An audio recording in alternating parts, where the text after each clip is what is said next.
Good afternoon, everybody. Thank you very much. Hope your concentration isn't waning, the post-lunch slump. My presentation is going to be a little bit interactive, so if you have some paper and a pen, that would be really useful for you just to stay switched on, because it's very easy to drift off and have death by PowerPoint here behind me. So thank you for the introduction. I'm just going to tell you a little bit about me to start with. So, as she said, I have over 25 years in the voluntary and education sector, and I've recently pivoted to being a solopreneur. My role involves a variety of the aspects that I've loved about my career in the last number of years. So, in education, teaching, training, and in my role today, I'm here as a life and business coach. I'm passionate about education, and I'm also passionate about respect. My values include authenticity and integrity, and I'm driven by participation, positivity, and feeling part of something bigger. I'm multilingual. I speak Spanish and Portuguese on a daily basis, and I can manage in French. My world is my husband, Savio, and our 4 girls, and what I do in my spare time is travel and have fun. So that's about me. Really, what I want you to open with thinking about today is 3 things. So if you can just take a minute. You don't need a pen for this, but if you have one, great, note it down. Someone you are grateful for, your favorite place, and something about yourself that you are proud of, okay? So someone that you are grateful for, your favorite place, and something about yourself that you are proud of. So what that does to our mindset is it gets us into the present, and it gets us thinking in a positive mindset, okay? So if you can just have a think about those 3 questions: someone you're grateful for, your favorite place, and something that you are proud of. So it'll get you into a good headspace for this.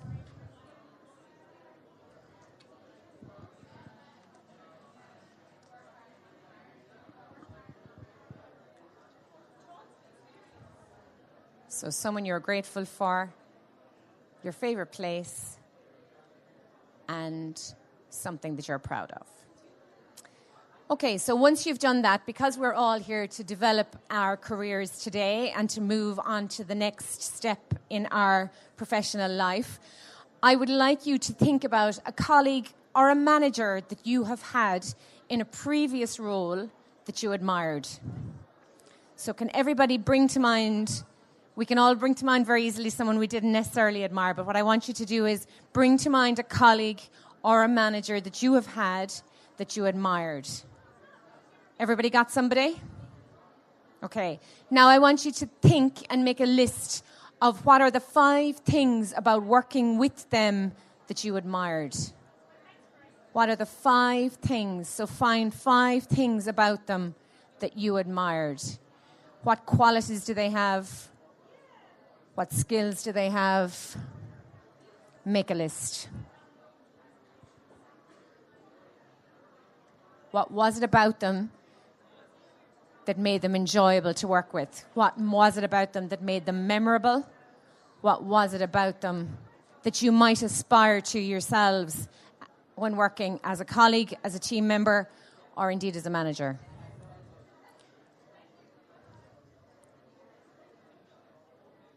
Don't stress if you can't come up with 5. If you can come up with 2 or 3 aspects of that person, that would be really good. Okay. Everybody got something? Anybody like to share just the qualities? We don't need to know who the person is. Shout some qualities to me. Sense of humor, wonderful. Knowledgeable.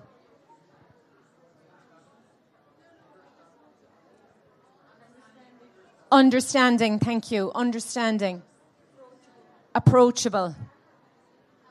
Helpful. Compassionate. Nobody's mentioning qualifications. Isn't it interesting? And when we're thinking about going for jobs, we become really focused on, I don't have the qualifications, I'm not qualified, I can't get in there because. But what's actually going to make you successful in your career, regardless of what it is, are those qualities and lots more like them. I'm quite passionate about something called emotional intelligence. And emotional intelligence, we have a little slide on it later. I could talk all week long, all day long, about the importance of it, because I, like you, have worked with people as a team member, and I have had managers that have had all of those beautiful qualities that make them beautiful humans, and I've also had the managers that don't have them. And that's why we stay in jobs, and we flourish in jobs when we're working with great humans. And that's what we're here to be. We can only be responsible for our own selves. We can't be responsible for everybody else. So what we're here today, and what I'd invite you to do in terms of your own career progression, is aim to become those kinds of colleagues, those kinds of teammates, those kinds of managers that have all those wonderful, compassionate, understanding, helpful, sense of humour qualities that will make you memorable and that will make you a great leader, whether or not you're in a leadership position. Okay. So I'm a life coach. There's career coaches here. I'm a life and business coach and career coach. And lots of people are never sure what a coach is or what a coach does. So here's a quick scan on what coaching is. So coaching is about strategy, it's about growth, it's about clarity, soundboarding, accountability, motivational, inspiring, success building, and it's about unlocking potential in both business and in life. So you can coach somebody on a football field, you can coach somebody in their personal life, you can coach somebody in their business, you can coach somebody in their career. So coaching is as broad as you want it to be. And people come to coaching with their own agenda, and their agenda is the thing that they want to be coached on. I would advise everybody to get a coach. We all have dentists and doctors. Everybody needs a coach. So Brené Brown, who I adore, says vulnerability is not a weakness, it is pure courage. And what coaching allows you to do is sit in a space with a human and be vulnerable and tease out those challenges that you might have in terms of getting jobs, keeping jobs, developing within jobs, growing yourselves. Who's coaching for? It's for individuals, teams and organizations. Most and all coaches will do a bespoke package for you, for your team, for your organization. Coaching is for people who want to grow and develop personally and professionally. If you don't want to do that, don't go to coaching. Okay? People who want to achieve and maximize their performance. Oprah says that doing the best at this moment puts you in the best place for the next moment. Read that again. Doing the best in this moment puts you in the best place for the next moment. Okay, strategies for career success. It's all about your mindset, okay? So cultivate a growth mindset. Has anybody previously heard of a growth mindset? Ever heard the expression? Yeah. So what is growth mindset really? It's embracing excellence. It's learning from criticism. So taking criticism on board and using it to learn from it. Persisting in the face of setbacks. So what did I learn from that setback? I went for a job, I didn't get it. What was it about it that I need to show up with the next time that I didn't have this time? Seeing it as challenge for opportunity. Seeing feedback as a tool for improvement. See persistence as the path to mastery. Be open to doing an imperfect experiment. Be okay with it going wrong. And I've said this to a couple of people today. When you go into an interview, be okay with not doing a perfect interview. I was driving up here this morning from Killarney and I was coaching myself. There's a thing called self-coaching as well in the car, saying be okay with not doing a perfect presentation today. Be okay with not having perfect conversations. Nothing is perfect. We have this idea that it has to be perfect, that we have to look perfect, that the job has to be perfect. If you can find areas of your life that are perfect, show them to me, because I don't have any of those. So it's okay with it being imperfect. And when you go into an interview with that mindset, it automatically releases that psychological pressure that you need to have for things to go perfectly. It's okay for it to be an experiment. When you go into an interview, think about you are interviewing the people at the other side of the table just as much as they're interviewing you. You're going for a job that you want to get, to pay the bills, to progress in your career, to be happy, to have all those amazing qualities and colleagues that you spoke to me about there. But equally, the company that you work for needs to be providing you with a right fit.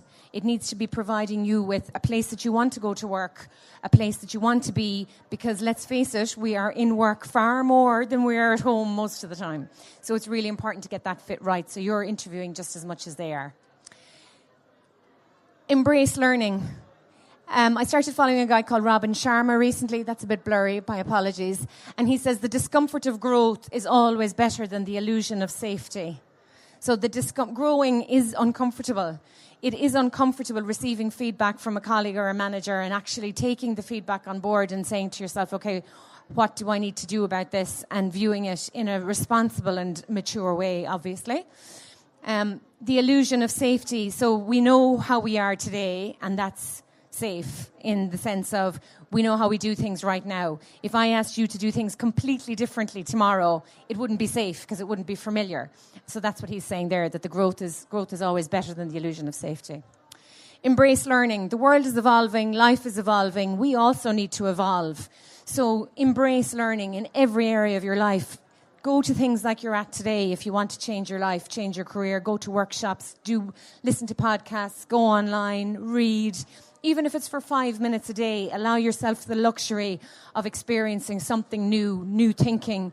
Follow somebody new that you've heard about, maybe some of the people I'm talking about here today if you're not familiar with them.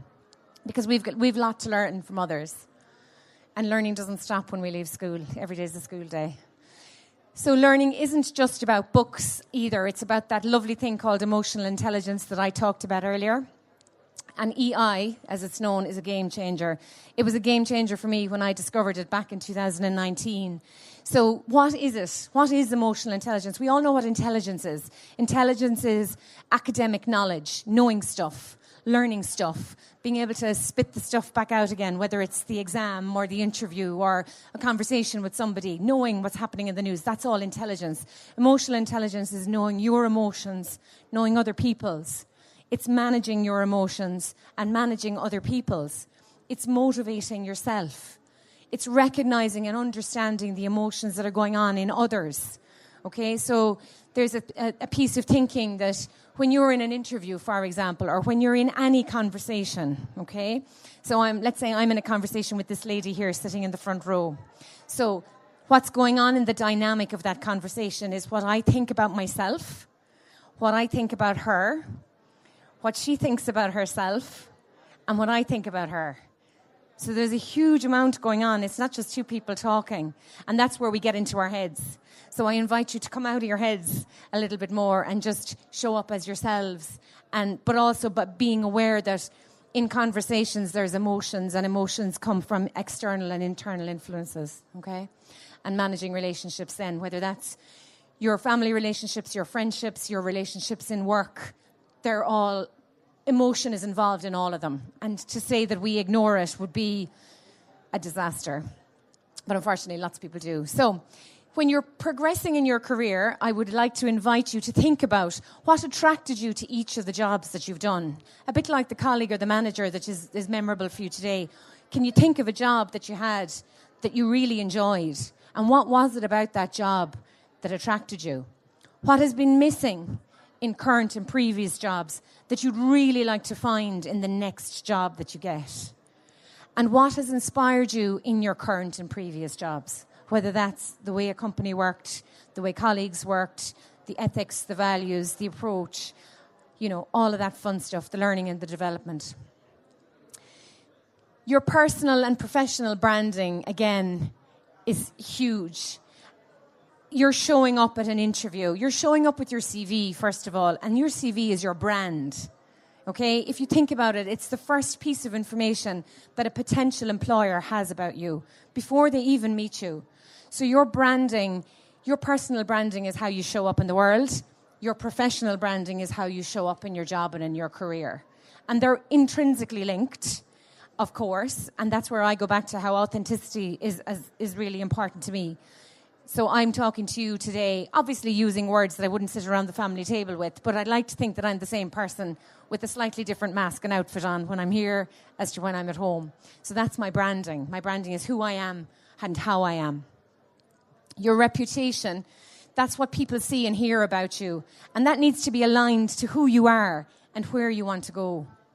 Okay, so your reputation is the reputation of all of those wonderful team colleagues we all thought about here when I asked you that initial question. That's your reputation.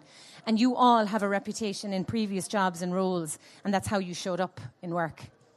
Social media plays a huge part in people's identity and branding, whether, again, that's personally or professional. So if social media is part of who your professional brand is, it needs to be super shiny. And that means appropriate, not perfect. because we're not perfect, remember? Identify your unique value in your role, in your company, and in your life. So you have a USP, you have a unique selling point in your family as to where you're positioned. You have a unique selling point in your career and in life as well, in your local football team, if that's what you're part of. Your skills and abilities, pardon? Sorry, I thought somebody said something. Your skills and abilities, your natural talents, your personality. I love this quote.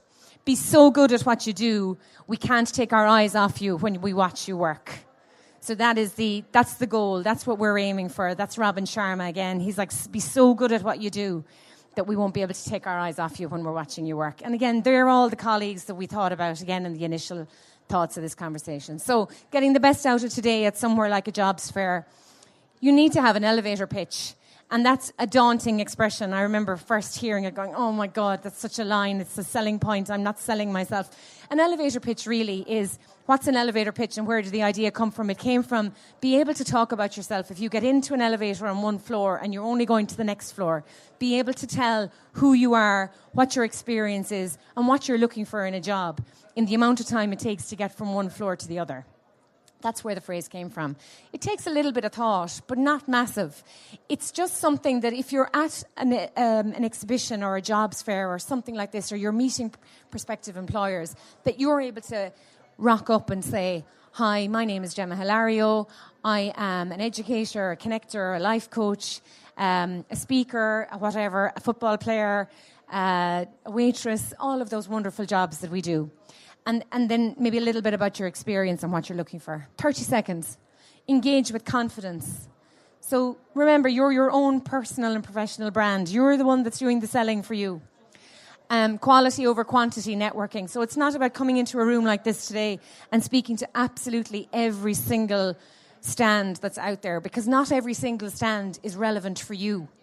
You need to look at who are the companies that you are interested in talking to. And beyond today, it's like make that list of who are the 3 to 5 companies I want to get my job with.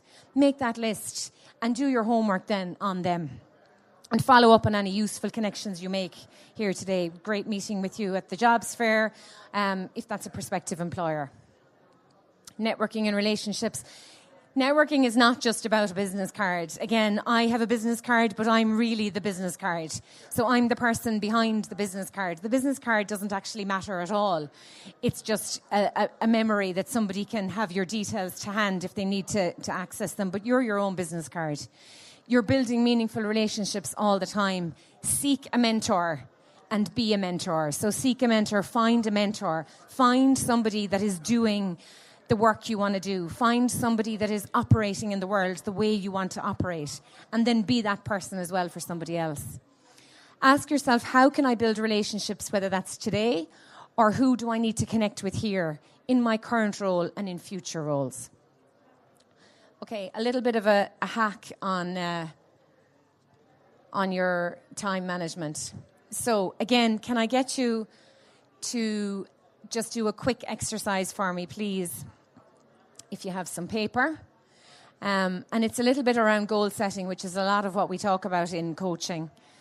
So I'd like to invite you to think about what is your goal in relation to your career today, this week, or for the second half of 2024. So we're just after tipping into the second half of the year. So what is your career goal for the remainder of this year? So if we can all identify what that is, because we're all here today looking for something around a career goal. So take a second.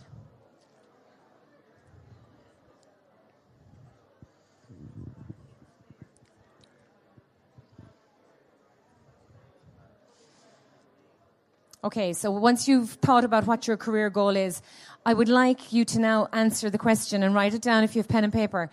Why is that your career goal? See, we need to connect with our why. Don't know if any of you follow Simon Sinek. He's another great guy. Loads of American energy, which I love. So why? Why is that your career goal? Ask yourself that, why, and answer. Write down your answer. Why is it your career goal? Make a list. Why do you have that career goal today? Why do you want to achieve it? And it needs to be more about money, folks, because that does not last.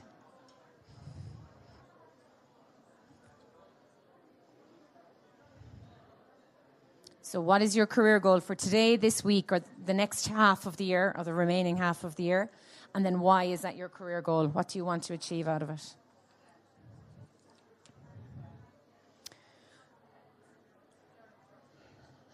Okay?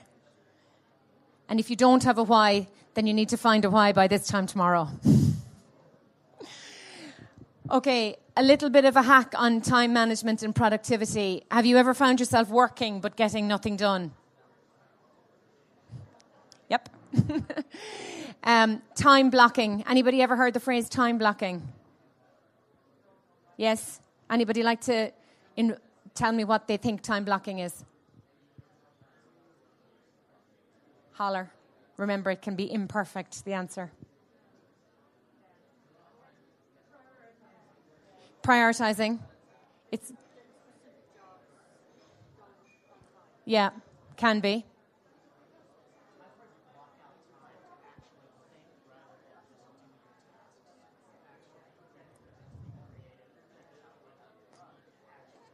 That's amazing. That's called leaning into your feminine energy. Seriously, it is. It's amazing. And we all have it. Just like I have masculine energy as well. And that's the do.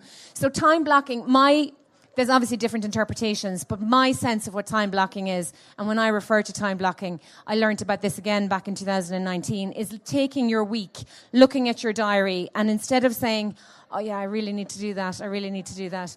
So it works really well for busy people. We don't want to be busy, but we all are. So I am a mother of 4, and I have that hyphenated career where I do different things. And time blocking for me is on a Sunday night, I do a family chart. We have a family chart on the wall. I have 4 girls who go in 4 different directions most of the time.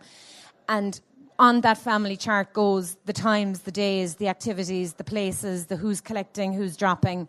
It takes a very short amount of time. But I also do it with my own diary. So if there are things that I need to do or achieve that week, I will look at my diary and I will see, according to my family schedule, where I can fit in whatever it is I need to do. So if I need to prepare a presentation, if I need to do a piece of work for 2 hours, if I need to hit a deadline and there's a piece of work needs to be done, I will look at my diary and I literally write it in, what I need to do. So another thing I want to invite you to do, just to practice this a little bit, is to make a list of the things that you need to do to move you closer to your next career goal. So just take a minute, because we don't have many of them left. Just make a list of the things, just without thinking. Brain dump it. Brain dump means just write what you're thinking without thinking. Make a list of the things that you need to do to move you closer to your career goal. And then if I had a flip chart, what I would be doing is I would be dividing the flip chart into 4. And you can do this on a weekly basis with your to-do list. You can do it on a daily basis. So we all think we have all these things that we need to do, right? And we do. But we need to prioritize them, as this lady said here earlier. So what I do with my list, on an ideal week now when things are working, I don't do this all the time, but it can be really useful to divide that list then and make 4 columns. So just divide your page into 4, make 4 columns. On the top of the first column, write priority do. On the top of the second column, write defer. On the top of the third column, delegate. And on top of the fourth column, dump. Okay? So I really need to buy parsnips for tomorrow's stew. Can I delegate that to my husband maybe, because he works in a supermarket and he could bring parsnips home instead of carrying that load of so that goes into the delegate category. Number 1 is I have a presentation that I need to do in Limerick on Saturday for a jobs fair. This is last Sunday evening, so that's in my do action first list. I have to do it. It's a non-negotiable. It must be done this week, and I need to find time for it. The second one then is defer. So I have a deadline for next week, which I was able to put in the defer column. So that's now moving into my priority column this week. And then the dump is, I really think I need to buy white socks for my daughter, but actually she has 20 pairs of white socks and she doesn't need another pair. So that's dump. I'm just using examples of things that might occur in my life because I have a daughter who goes through white socks like I go through tea bags, which is a lot. So if you can say, I have a real list and I need to categorize it, the first column is the do, Look at this at 7 o'clock on a Sunday night, the do column. The next column is the defer column. Put it off, but put a timeline on it. The third column is the delegate column. Can somebody else do it? Somebody on my team, somebody in my family. And the fourth column is the dump column. I'm running out of time. Okay.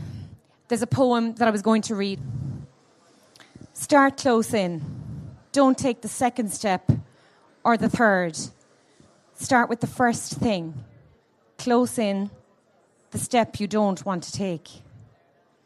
Start with the ground you know, the pale ground beneath your feet, your own way of starting the conversation. Start with your own question. Give up on other people's questions. Don't let them smother something simple. To find another's voice, follow your own voice. Wait until that voice becomes a private ear listening to another. Start right now. Take a small step you can call your own. Don't follow someone else's heroics. Be humble and focused. Start close in. Don't mistake that other for your own. Start close in.